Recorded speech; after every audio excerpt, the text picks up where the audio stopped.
دوستوں آج ہے APMDD اور پاکستان فشر فورم کا جو مظاہرہ ہو رہا ہے، اس حوالے سے ہم لوگ یہاں پر جمع ہیں اور اس کے بہت سارے مطالبے ہیں، جیسے ماہی گیروں کو بہتر روزگار کے مواقع فراہم کرو، ماہی گیروں اور کسانوں کے خوراک کا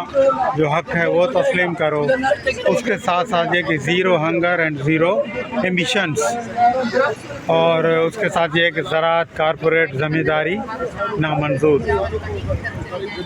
اور respect indigenous knowledge and practices. تو جو قدیمی لوگ ہیں، ماہی گیر ہیں، ان کی جو ہے عزت اور ان کا جو حق ہے اپنے روزگار پر، تو اس کے لیے آج ہماری جو ہیں خواتین ماہی گیر کمیونٹی سے نکل آئی ہیں، اور کیونکہ تیل جو ہے فیول بہت مہنگا ہو گیا ہے، تو کشتی میں جانا بھی ان کے لیے، ماہی گیروں کے لیے اس کے اخراجات بہت زیادہ ہیں۔ تو آج سب یہاں پر جمع ہیں اور اپنے حق کے لیے جو آواز بلند کر رہے ہیں، تو آپ بھی ہمارے حق کے لیے ہمارے ساتھ کھڑے ہوں اور ہمارے ساتھ بات کرتے رہیں۔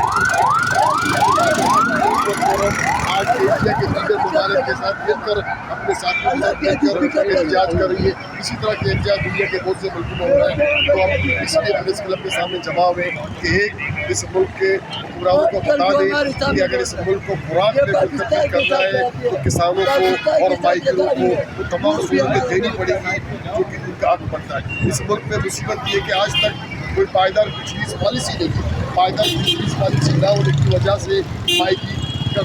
گیری کا جو روزگار ہے وہ دن بہ دن نقصان میں جا رہا ہے، خراب ہوتا جا رہا ہے۔ تو بہتر روزگار کے ضروری کہ ایک پائیدار فشریز پالیسی ہونی چاہیے۔ اسی طرح اس ملک میں جو زرعی زمینیں ہیں ان کو کسانوں میں تقسیم کیا جائے، نہ کہ کارپوریٹ کو کیا جائے۔ آپ کو لوگوں کو بتا دوں کہ ملتان میں